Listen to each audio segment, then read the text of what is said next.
Buongiorno e benvenuti a tutti. Welcome to Venice. As you can all see, we've upped our production budget somewhat and now filming on location.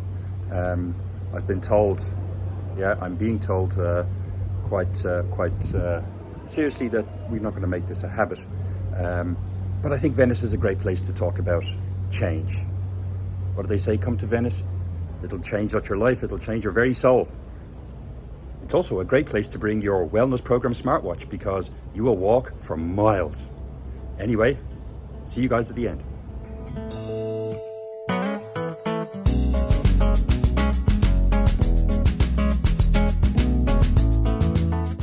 What does this look and feel like in practice for organizations who understand it and get on with it well? And there are some fairly major multinationals who've tweaked this theory. They've done the same reading that we've done, and they've started to move in this direction. What does it look like? It feels like a culture of health and well-being. It feels like a place in which behaving healthily is a natural thing to do.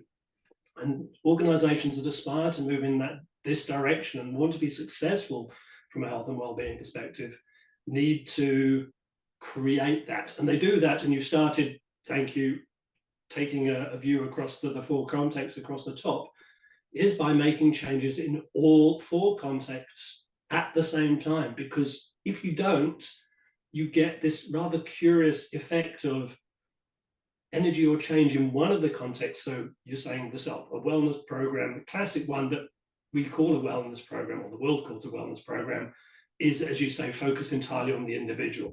But the individual is not strong enough on their own in order to make the change and stay the journey. They've got to have support from elsewhere. That comes from the social context, their family, their friends. You talked about going home. That has to be supportive. Their colleagues, the boss, all the way down to the guy who's sweeping the floor, whatever. They need to be thinking along the same lines and pulling in the same direction. If they are, things are going to change.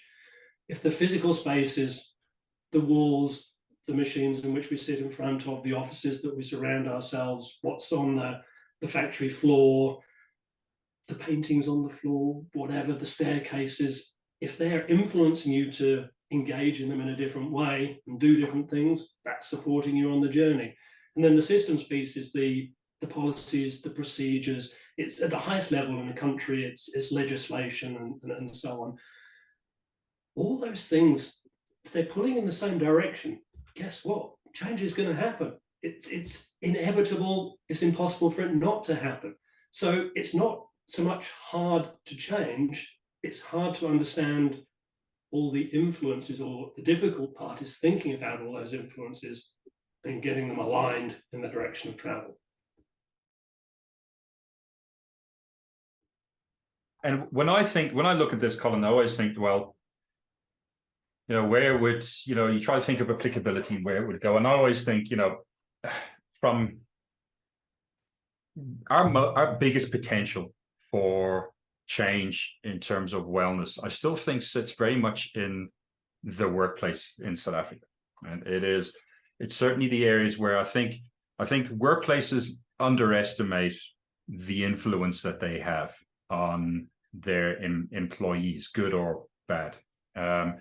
And it frustrates me, and has always frustrated me, and I guess that's also where my cynicism comes from, is that we failed, so much in wellness in South Africa in terms of actually positively affecting the workforce as a whole. But when a company looks at what is actually required versus what they have, right? Because most, and I say most, there are some examples, and there's some good examples out there, but most of them have outsourced this role to their insurer through, an existing kind of wellness program that has a nuanced corporate version, a la wellness days, etc.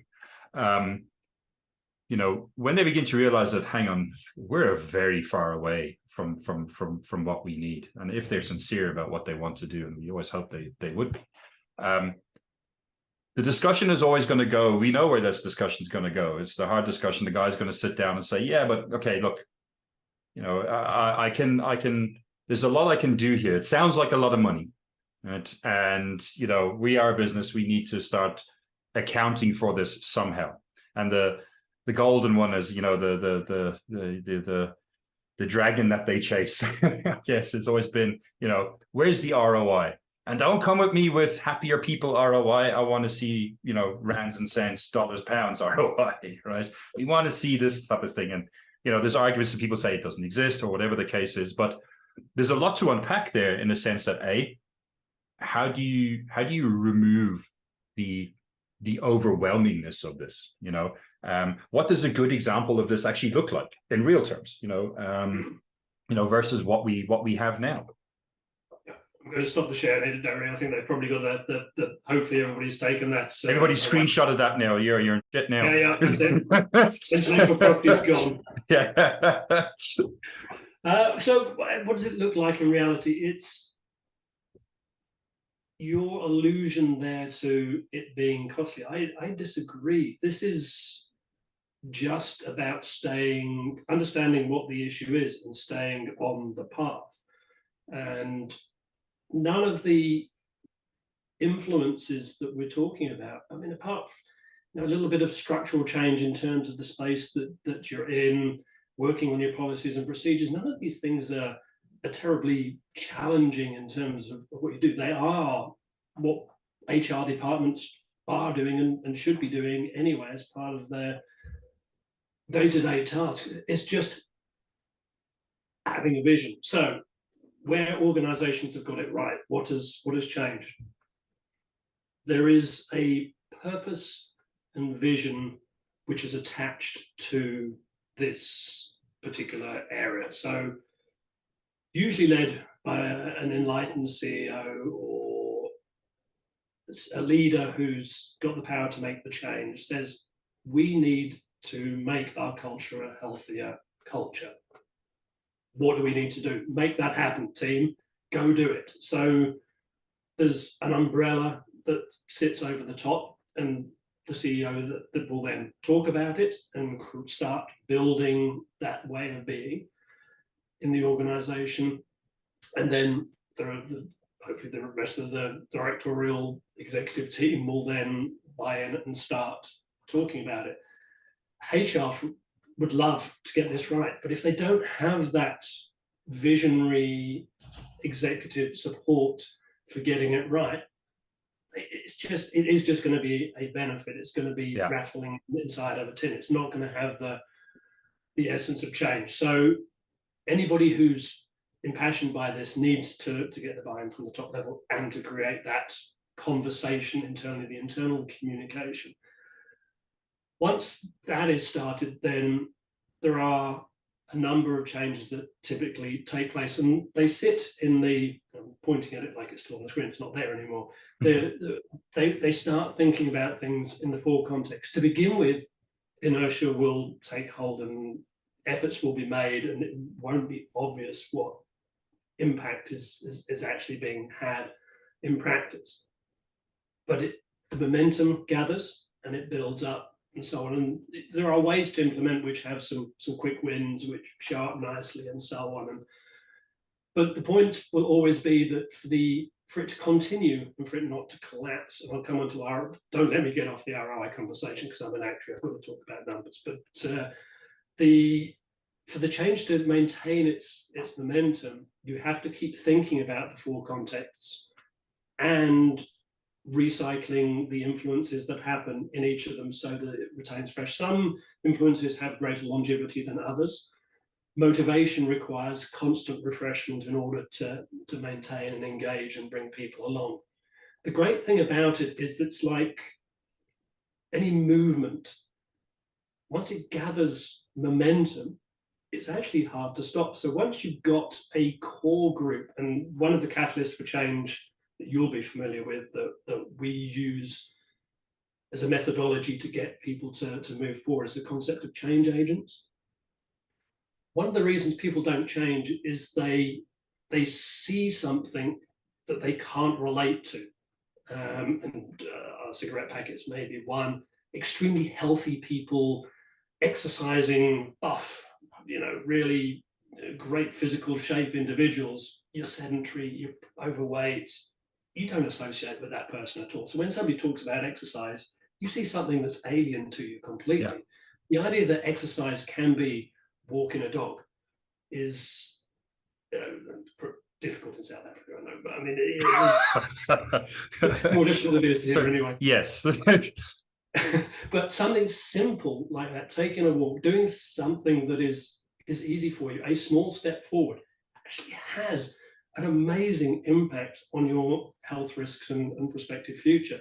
So when you're making that change, embedding in the change process in your organization, community, or whatever it is you're dealing with, individuals who are already on that journey, but they're real people, they're people you can associate with, and you can see where they've come from in order to get it. And so the examples that you hold up, the change agents that exist, the most powerful ones are the ones that say, oh, you look like me. And if you've done it, I can do it too. We are social animals who have evolved through copying what other people do. So if you embed those people into the organization and say, make yourself visible, wave your hands a little, show people what you've done, talk about it, very powerful social influence for getting people to engage in the program. And say, once that starts happening, then more people get on the program and understand what it's all about. They start talking about it. And next thing you know, it's cultural. It's the way we do things around here. So it's pushing it to that tipping point, and then the rest will just happen automatically. So I don't know if that's specific enough. So before, and like you say, we put a pin on ROI. I think that, so more than anything, right, and particularly for people who might watch this, and some of them may have access to large workplaces, or they advise large workplaces, whatever the case is. I always like to think that there's an intent to do well and give the best advice possible and to help corporates kind of uplift. And the idea of making workforces healthier isn't new, but you've got to be, if you're honest, got to be realistic or honest with themselves to say, we've hit a wall here in South Africa, right? So how do we overcome that? To overcome that wall, it is not insurmountable. It is not, it's not billion-dollar programs or anything like that. It's exactly it's small things, small, things like change agents or whatever the case is. These are small little things that you kind of hope kind of gather some sort of almost a viral effect within a company that is absolutely attainable. And weirdly enough, from our experience that we know, it's that something that people want to engage in. You're not actually having to force this in. People will volunteer. Right. And as long as there is kind of constant reinforcement, this thing becomes a self-living animal. It's not a hard thing to do. It's not everything. There's other barriers to cross, etc. But it's a start. And I think if you start having that conversation with your clients or whoever it might be, it is a valuable discussion to have. You are adding the value. It's something that needs to happen. Otherwise, we're going to get stuck in our top right hand corner. And I guess it makes, when you realize that actually this is a lot more attainable than we thought it was, it does make the ROI discussion then, I guess, a little bit easier. But yeah, I mean, again, that question would still raise its head. Yeah, setting the vision, and whether you're a broker talking to a client, or you're an HR person sitting in the organization at the moment and wanting to make that change. Once you have a vision attached to it, and that vision has meaning and purpose attached, the sense of traveling in that direction kind of becomes self-evident, and the conversation evolves. The fact that you will encounter barriers, you will encounter those temptations to revert back to the way things were happening, is perfectly normal. The key thing is not to be derailed by those, to try and anticipate them as far as possible, and to keep the journey intact. And that just means keep the umbrella, keep the purpose and the vision clear, and move behind things. And when you've got the vision, those small incremental steps you're talking about have changed. On their own, they don't do much. except start the change process. But you do another one, and you do another one, you do another one, you do another one. And whether you're an individual trying to make change or an organization trying to make change, the science is exactly the same. They are, if you follow that change process stepwise, repeatedly, you'll get where you want to be in the end. It's just I think in this day and age of instant gratification, it's very tempting to believe that we can suddenly just click our fingers and we just say something differently, and we read something differently, and we're going to behave differently. Yeah, No. people who understand how and why people do things differently understand that no, it takes a little bit more influence than that in order to make things happen. And by the way, this is not about getting everybody to move. This is population level work. It's not going to work for everybody, but if it works for the majority, the impact in terms of health outcomes, costs, medical scheme costs, disability costs, so on, your whole benefit costs starts coming down. I'm getting to ROI, you can tell, can't you? The performance, the productivity side of things, it does improve, the engagement improves and so on. So in terms of the proof that this works, there are two things that get in the way of ROI. I'm going to start now. Have you got something else you want to say? No. I have something as a follow-on, but no, I don't want to stop you. So go ahead. A couple of things about ROI. Firstly, it's been done hideously poorly across the globe. Everywhere I look, the studies of ROI are appalling. Why? They're measuring things that change over short periods of time. And the one thing we'll know about change programs is most change programs look like big change, come back 6 months, yay, celebrate, come back in 12, 18 months. Oh, why are we doing what we were doing before? I'm sure we went through a change process. No, because you didn't anticipate the temptations, and therefore things have gone back to where they were. Secondly, they measure things as if they are only based upon the well-being program. So let's just say you just try and that's the change program you're looking at. We implemented a well-being program at this point in time, and look what happened to our absenteeism. Look what happened to our health costs. And it's like, that was all down to the wellness program? No, it wasn't. There were all kinds of other things in play at that point in time, and isolating all the extraneous factors is something most ROI practitioners really, really struggle to do.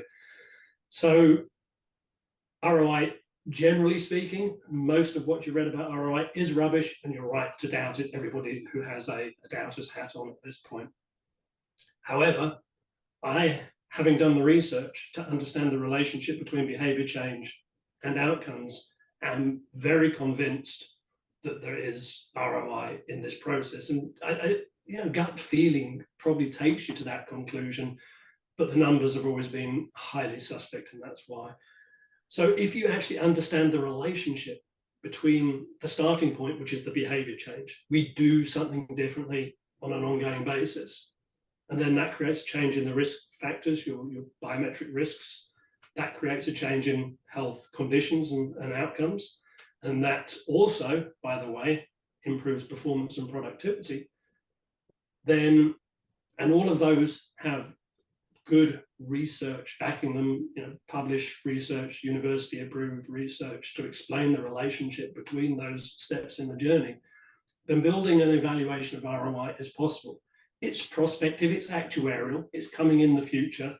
It's not something you're going to get in a 6 to 12 months analysis of change in benefits, but it is reliable, it is predictable, and it will come through in practice. So that's my bang in the drum on the ROI side. That is a difficult thing to do. It requires a lot of research to understand how and why health and wellbeing programs do generate a return, and very happy that the research proves that it is there, and I've done it for a number of organizations to actually evaluate what has happened and will happen, isolating the behavior change piece. I think what's easier as a start when it comes to a discussion around ROI is that whatever you're doing now sure as hell isn't giving you any.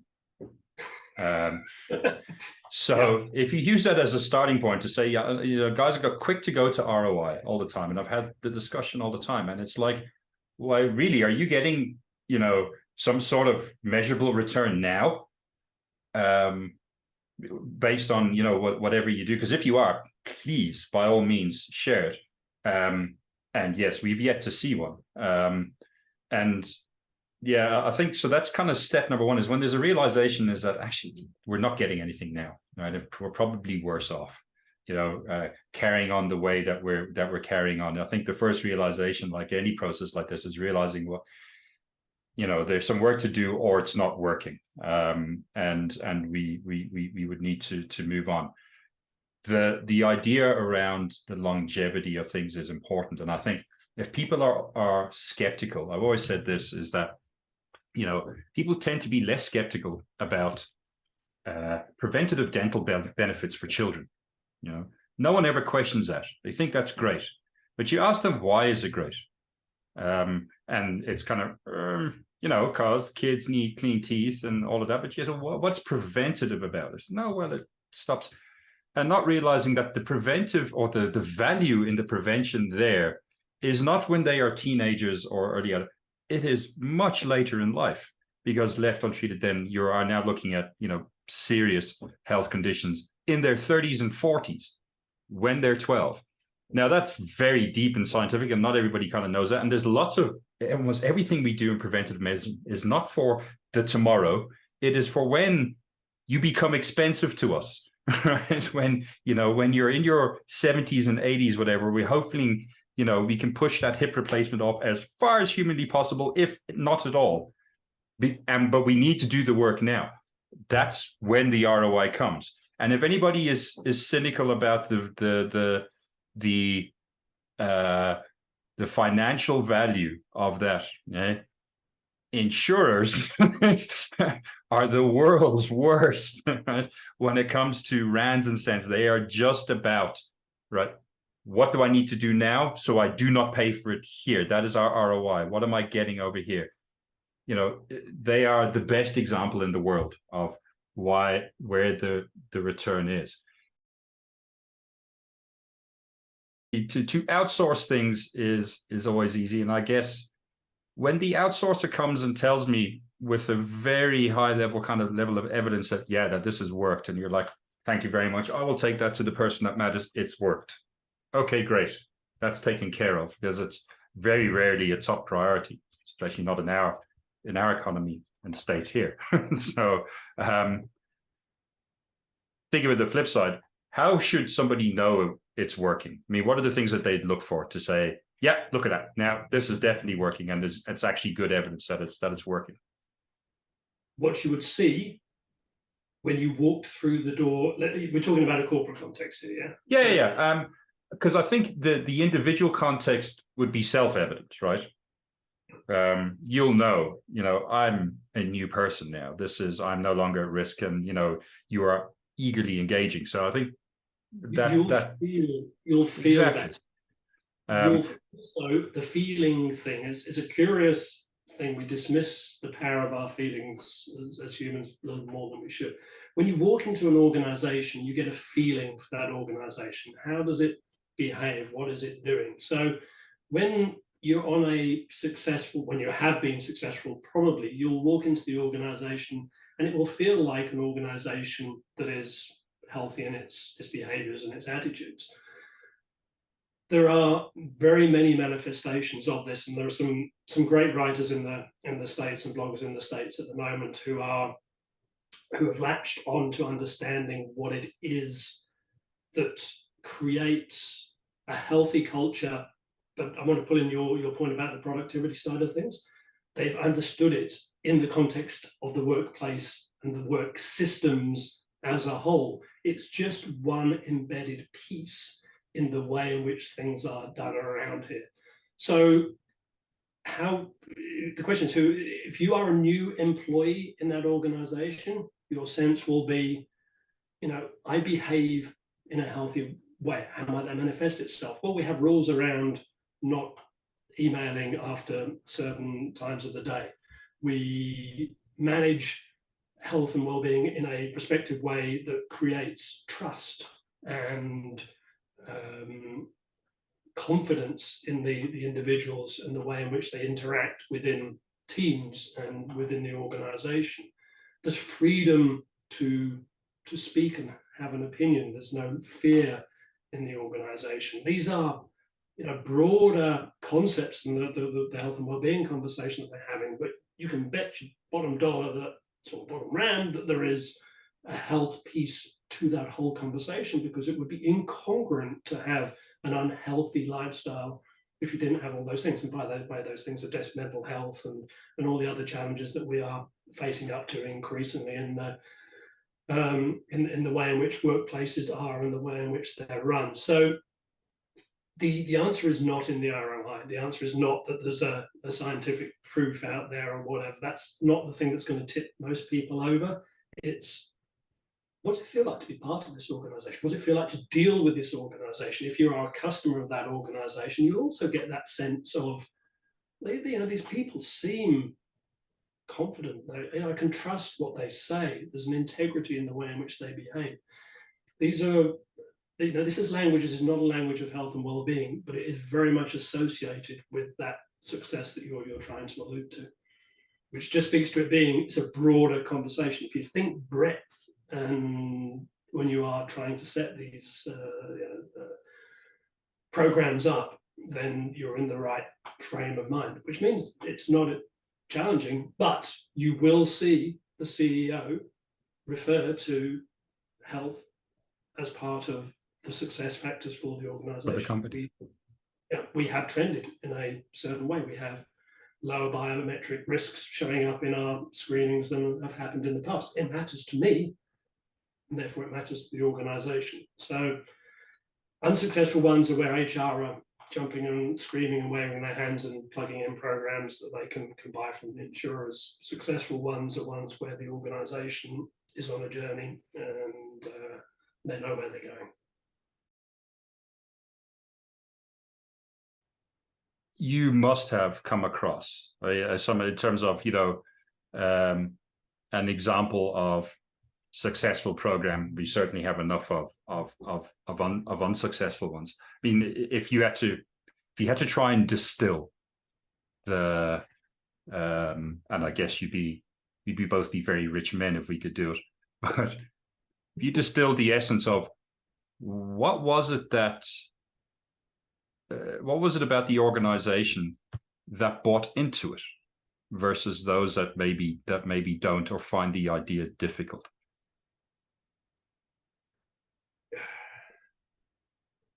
Invariably, there is a passionate leader who understands the consequences.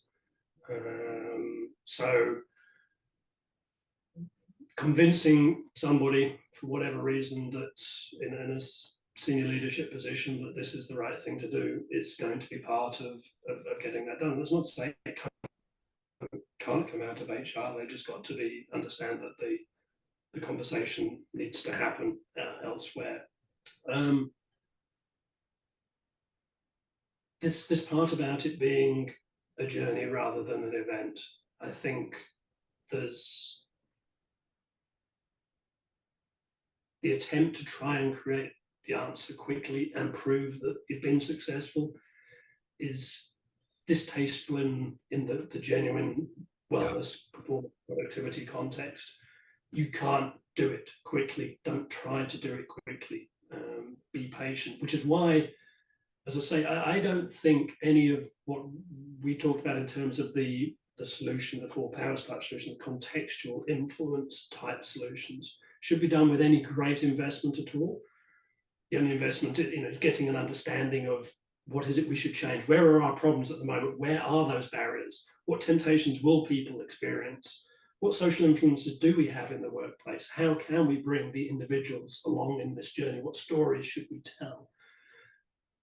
Those, whether they knew it or not, the successful organizations have thought about those or have addressed those contexts as they have made the change. And I've just touched on one thing there, which I just want to reiterate because it is important and it's not always obvious, is that those organizations are telling stories about themselves. They're telling the story of the journey that they've been on and why they've been successful. And they're telling it internally to reinforce the culture, and they're also speaking externally to create the value that is justified and deserved from having gone down that route. I.e., the shareholders, if you're quoted, see that, the owners see that, the people who are invested in the organization understand why it's worth investing, limited investment, in getting this absolutely right, and why it might feel a little different to the organization we were a part of before, but the new feeling is a good one, and it will create performance and productivity and health and well-being as we're driving forward. Evident. I've got to ask one thing before we finish, and you've been very kind with your time, Mr. Bullen, and it's a great chat. But we started this conversation, or it came up from that cutaway snippet, and that was a follow-on from Catherine's prediction for the end of this year about our focus on mental health, which is, anybody we're all here, we all went through COVID, and nobody can be deaf or blind to the fact that mental health issues are now at the fore of pretty much everything, probably more so than our physical health. And it's just become, if we've seen people go through difficulty, or we're dealing with people, whether it was from lockdown or, just in general, because maybe now it's easier to talk about, or it's more accepted. But in terms of, a wellness program, whether it's individual or corporate or otherwise, like I say, I always felt that, with the best intent, we've given access to maybe some counseling, whatever the case is, but maybe not kind of the best in dealing with or knowing how to incorporate the idea of mental wellness into this program. Have you any experience there, or is there like a model that should be espoused? And South Africa's not alone in this. The UK, US to some extent, the journey in relation to mental health is big. The drum is rightly being beaten loudly, and so it should have been many years ago. The important thing about the wellness program is there's a tendency to just think of it in a physiological sense, and we must bring in the psychological as well. But I come back to what I was saying about what is it going to be a successful program, and what does it look like? The two scenarios: you go into a workplace that is controlling, impersonal, robotic in its nature, and you just go and do a job. You almost become a different person when you walk in through the door, because you have to survive. Or you go into an organization where it's just like being at home. You feel comfortable, you feel like you're surrounded by friends, people you talk to, you can trust. Where are you going to perform better? Where are you going to have better mental health? Organizations that are serious about addressing mental health need to think about the environment that they have created for their employees. How do new employees joining, how do they find they have to change and adjust and meld to be part of company XYZ? What is it that makes you special, unique, that you require of people that are being here? And is that healthy? Is that good for their mental health? Is it stressful? Does it create anxiety? Is your career planning, is your job specifications, are all those things supporting me as a new employee to have a happy, healthy, mental healthy relationship with you and with myself and with my colleagues, or is it creating stress? Again, it's one of those things that requires thought and time and general a direction of travel. We've come as the human race through the Industrial Revolution into the Ford-esque style of manufacturing and so on, and it's hard to shake that mechanical, robotic production line type thinking out of organizations. You can name many tech organizations, certainly the multinational tech organizations, who've figured this out. They create spaces for their employees that feel very comfortable. they try as best they can to maintain that level of trust and companionship between teams. Why? Not because it's nice, because it generates innovation, it drives organizations forward, and is very effective at creating. And you want to talk about ROI, they are the most valuable companies in the world. You know who we're kind of talking about. There it is. Yeah.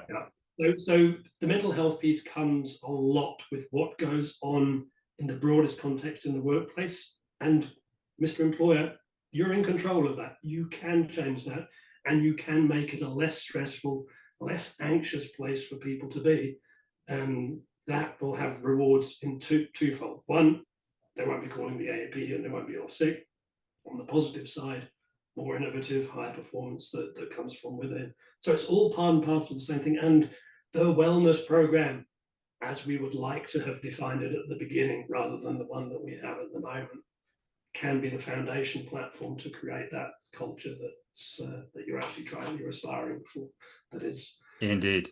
And you know, it's been an hour, and you and I could go on, you know, there's a 2 hours worth of content. There's probably a whole Netflix series worth of this stuff that we can do. I don't know how long we would last, but I think we get series 2, Derry? Would we get series? Indeed. It's a conversation I think we will definitely continue.